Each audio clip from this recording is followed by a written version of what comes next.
Hi everyone, Tom Vogel, Wrestling's Finest, PC Pro Wrestling game.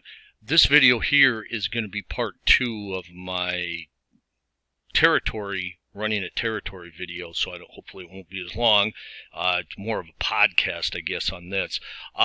What I wanted to talk about on the continuation is basically how to set up a territory, some tips on, getting it going and, other things, once you're going at it. But when I talked in the first video about the territories, I mentioned there's, we're going to focus on a territory replay. There's two types. There's one, the fantasy, where you, bring in the wrestlers you want to use. You set every detail. You're not following any template or roadmap. You're just setting it up from scratch.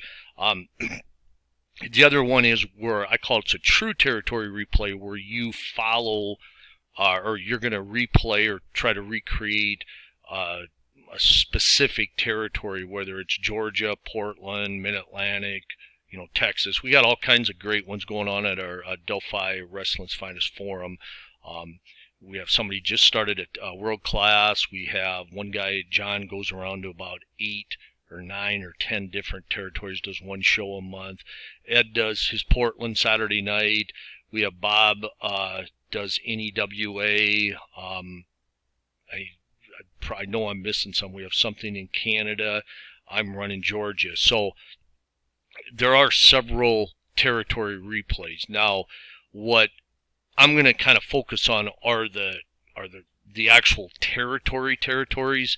Only because on the fantasy ones, that's up to each gamer what he wants to do. We have Bob's PWF, Herman has Idaho, Herman has Master Wrestling Federation.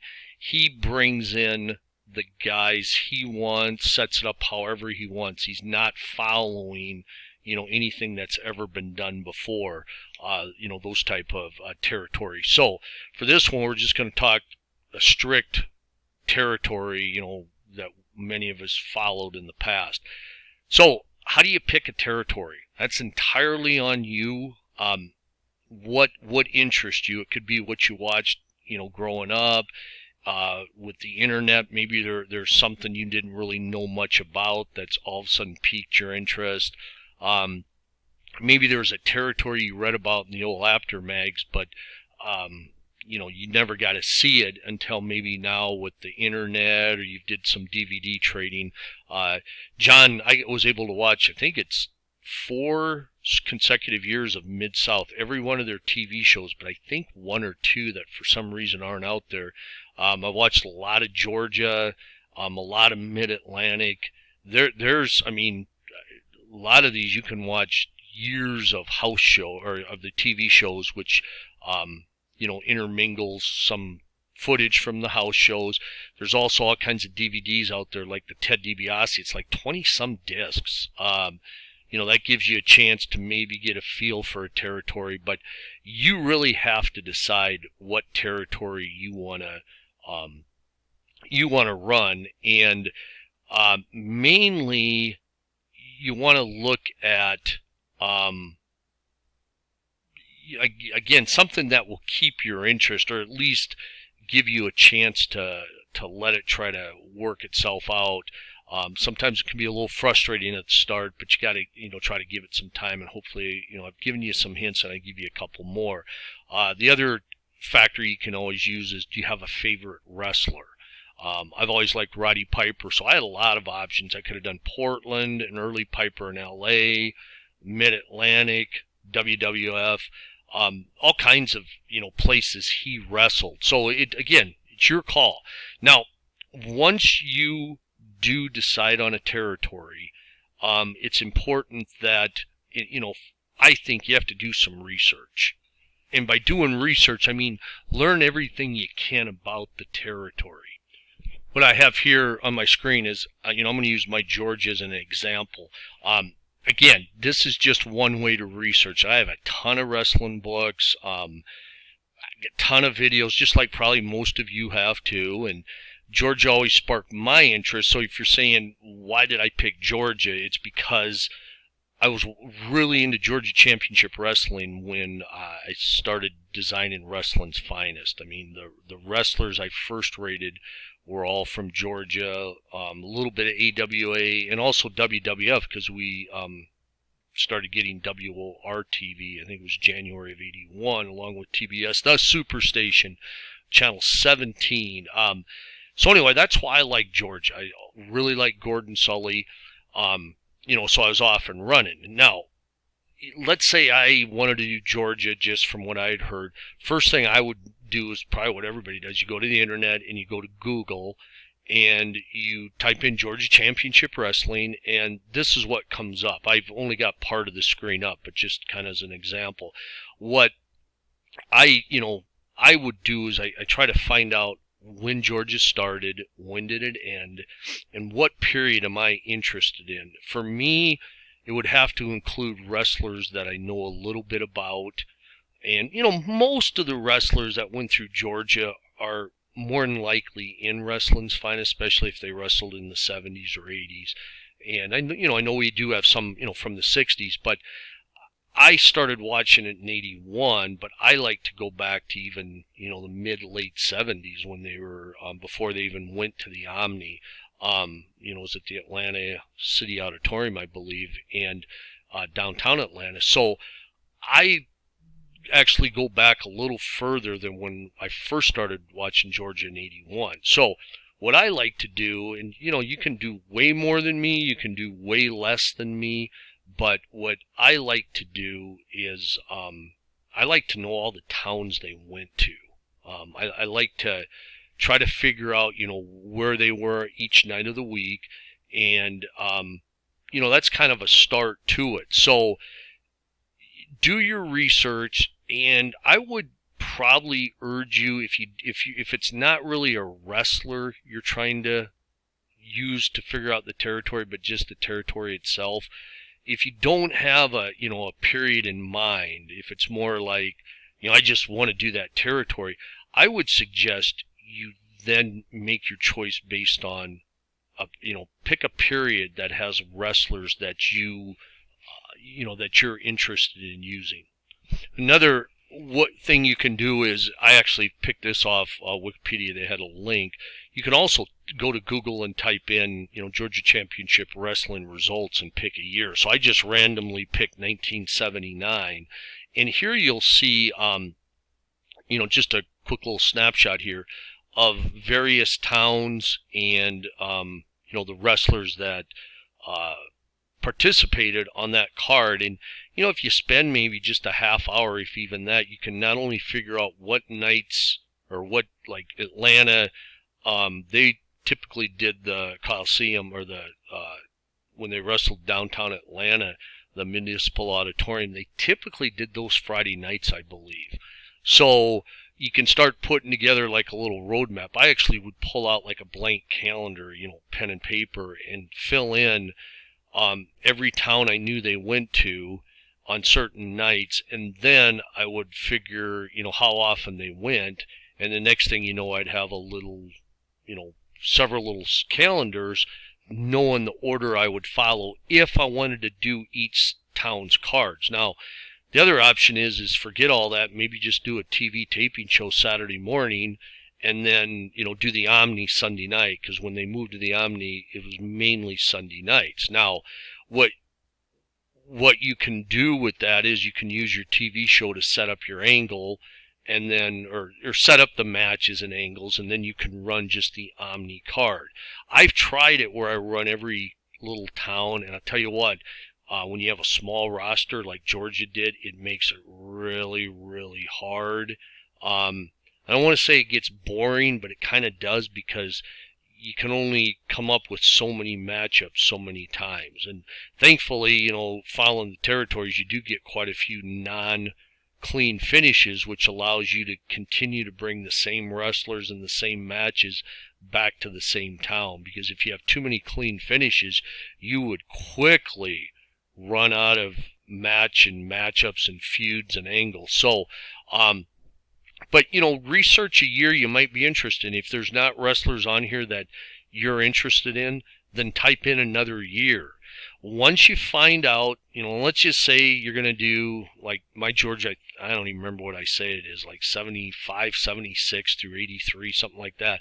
What I did was I did all my research, went to each year, and, and I enjoyed doing it. It took quite a bit of time.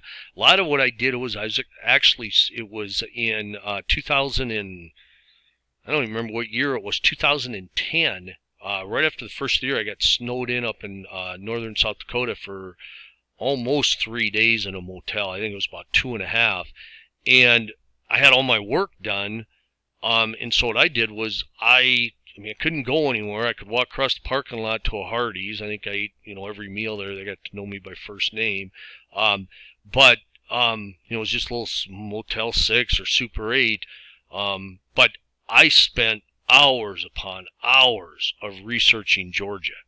And by the time I was unsnowed out and I got home, I had my little territory all set up. So I really enjoyed doing it. But what I did was I went and looked at all the wrestlers that were within the period I wanted to, replicate. And I created my own Georgia file like I showed you on the earlier territory video. And I selected all my wrestlers and I created my own file and I was good to go. But here's the kicker. I want to try to replicate Georgia closely, so I would only use maybe 16 or 18 wrestlers at any given time. And I don't even know if it's that many, because that, to me, that's what makes it fun. It makes it challenging to keep all my angles fresh, to keep the feuds.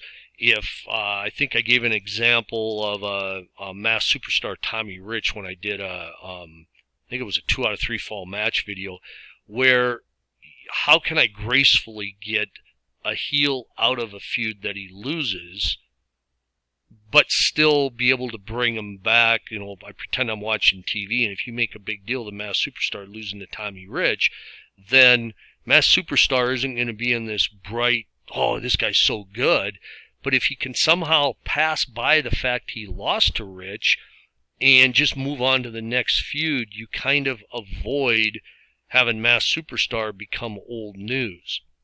And that's the challenge when you only can use so many wrestlers. Now, I could use 30 or 40 guys, because I think through the 8-9 year period, there's a lot of wrestlers I have in that file. And, I'm still old school. I keep a piece of paper, might use a spreadsheet for it, but I kind of keep track of the faces and the heels, who's in there, and maybe I jot down how long they've been there. So if somebody starts fading, if injuries occur, or I just kind of get bored with somebody, I can, let them leave without any fanfare and then bring a couple new guys in. Sometimes the angles dictate something occurs, not that I was ready to do it, but it kind of forces my hand. So, that's how I would suggest going to set up your roster. Now, the other important thing, and I know Ed does a fabulous job with this in Portland, you can't have everybody a superstar, in my opinion, because that's not how the territories ran. You'd have, the Steve-O's, my old brother's, one of his top favorite wrestlers. He really likes Steve-O. Not every place had these top wrestlers. You have to have, and I'm not talking prelim guys, but you need to have, mid-card or lower upper wrestlers, because that's how the territories ran. When they went to a small town and they were wrestling in high school, they weren't typically bringing in all their big names. They were bringing in, more of the lower end main eventers, because the fans were just thrilled to get anybody to come in. And, a lot of times the attendance might only be 1,000 people. So it was a way to maybe give your big names a night off, or maybe they were at another venue. It was kind of hard to do that in the small territories because they didn't have the numbers. So that's why if you're going to run a true territory, you do have to limit the number of guys. And it does make it harder. It does make it challenging, but that to me, that's the real fun of it. No offense to any the fantasy ones, but I'm not interested in just bringing in whoever I want, because it doesn't, for me, I don't get the challenge of trying to, keep everything making sense and keep fresh ideas. And for me, it does mean I get more promoter blocks that I have to take little breaks, just because you kind of can get stale and run out of ideas, and you just got to kind of hit the recharge button. So, again, that's just what I like doing. Everybody can do their own thing, and but I do think in a true territory, you do have to make a balanced roster. You got to have same amount of heels and faces. You got to have so many upper heels, so many kind of lower heels, and then maybe some mid-carders thrown in.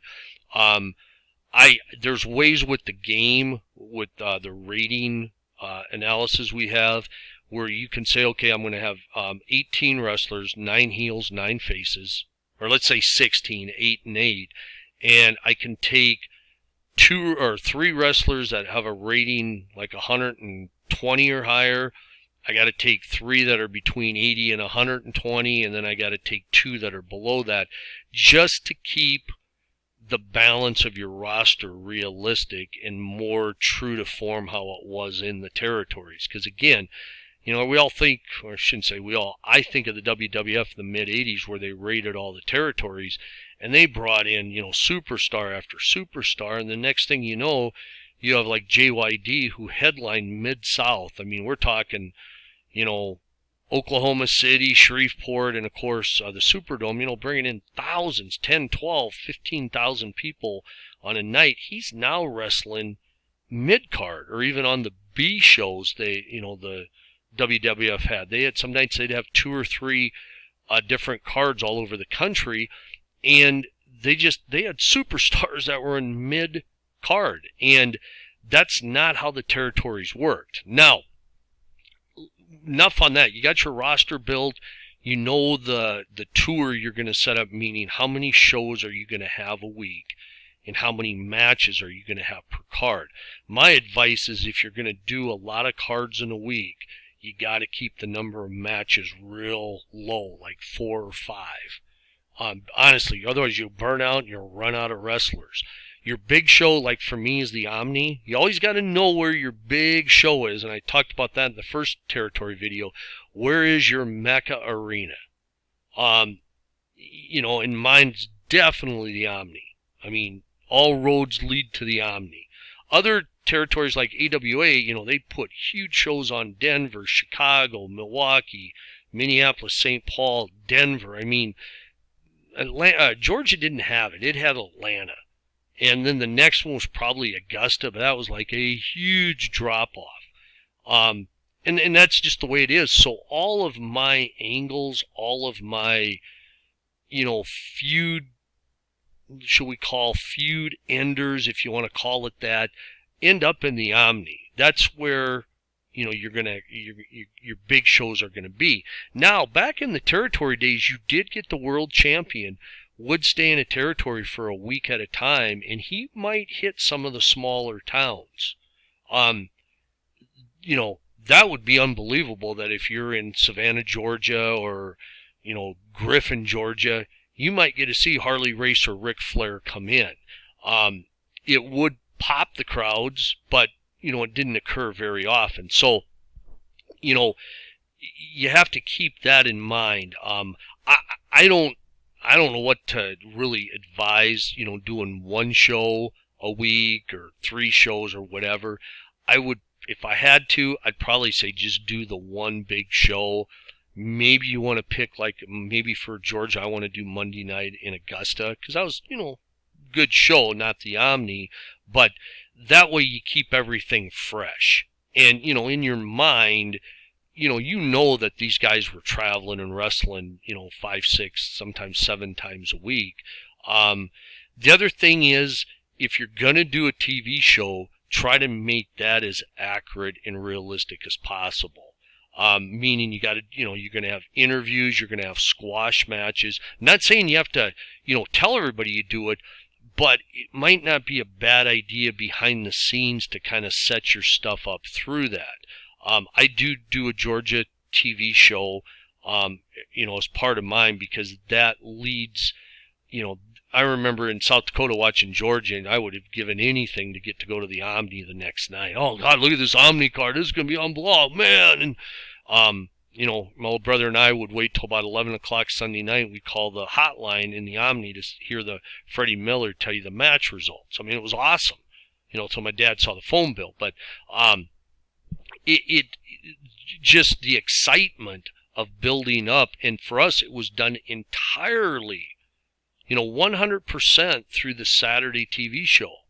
We just couldn't wait to, find out what happened at the Omni. So I believe the TV shows are very, very important to kind of keep your stuff, headed in a direction, if you want to do that. Now, some people do that, but we as the gamers don't see the posts on it. So again, you have to do what you're comfortable with what's your time limit, with other commitments. But those are some decisions you're going to have to do with the territory. Now, I want to go about 5 more minutes here, but the next thing you have to look at is when somebody's on a cold streak, what do? Do you bury them on the card? Do you just let them kind of slink away? Do you just keep giving them matches but not really feature them until, something comes up where maybe you can use that little incident to propel them back into your, good graces? Sometimes it's better just to dump somebody, bring somebody else in. And, you don't make big fanfare of it, because territories, all of a sudden you'd be watching in a week or two, you'd say, hey, how come I haven't seen Ken Patera? Oh, I guess he left the area. Sometimes it doesn't register right away. Then, as far as your angles, you got to have an open mind, because I said you got to let the game take you where it wants to take you. If you want somebody to be a superstar, unless you kind of fudge a little bit and, make decisions that are going to favor him, which, again, to me, that's cheating. You just have to hope the chips fall where they may, and I think it's better, actually, not to have a plan who you want to be your big star. Just let the game sort it out, because just when you think you got it figured out, the game changes the questions. It's going to, you got an answer, questions change. So just go with the flow, have an open mind, and use the creativity. I mentioned before titles. I would follow what the territory had. You don't want to create your own titles. I think, if anything, go fewer. But in my Georgia, I have a national champion, a TV champion, and the national tag team champions. I have 3 champions, or championships. The world champion for tag team, heavyweight, and occasionally I bring in Les Thornton, who's been my longtime junior heavyweight champion. Nobody can beat him when he comes to Atlanta, so I just assume he continues holding the belt wherever. They make occasional appearances in the Omni, just like they did in real life. Occasionally they'll go to Macon or Savannah or Augusta. Again, your call on that. Same thing with your title matches. I typically have the TV title, which is the lower of the 2 singles championships. That typically will get defended on TV or in the smaller venues. I don't always have the national title being defended 2-3 times a week. I do 1 main event match for all towns. So if I have 6 cards in a week, I do 6 matches. And then I do the TV show and then the Omni. I may cut it back just so I can focus more on the TV show and the Omni, but I like having the excitement that we used to get, where Gordon Sully would say something to the effect, I'd like to bring out the Masked Superstar right now. This past Monday night in Augusta, Masked Superstar, under controversial means and some questions, defeated Tommy Rich to become the new national champion. And then he'd interview Masked Superstar, and, so you're thinking, ooh, we had a title change in that small town. That is really cool. And that's what I try to replicate. I try to picture fans going to a small town, 1,200 in attendance, and they see, a tag team or maybe a TV title change, and they go home all excited because we used to get excited here in Gordon, make the announcement. And so I don't have a title match on every card on these small ones. Sometimes what I do is I will have specialty matches because, again, that pops the crowd. Ooh, we get to see a lumberjack or a bunkhouse or a no DQ match, whatever it may be. I'll pop those in from time to time. I've talked about the match intangibles. I run the match intangible check before every card, even though I set these matches up where there's 5 matches on every card. I know what the card is.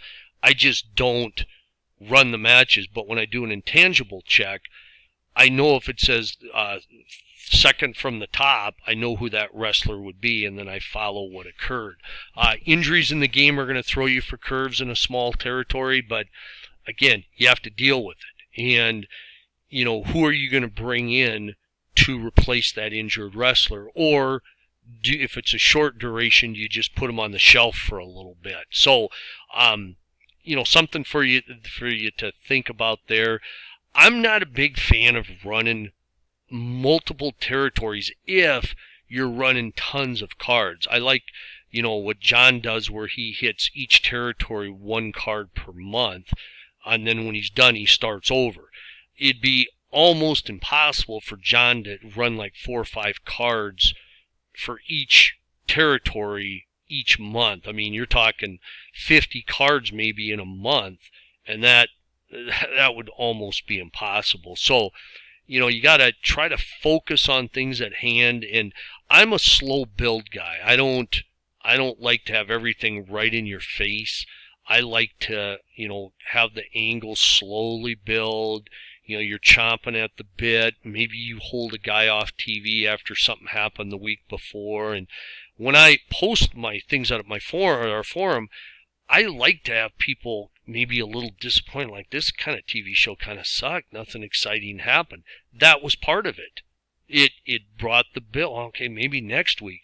I got them to tune in the next week. You don't want to do too many boring ones.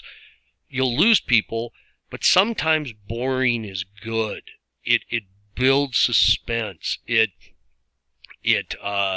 I look back to, I'm sure a lot of people have ordered, tabletop games or, anything I guess really order, but I think of all the games I used to order by mail, Status Pro Baseball, whatever it may be, Stratomatic, and you didn't know when they were coming because this was before the internet. You sent the check in and you figured within maybe 2 weeks you would get it. Well, you'd start waiting.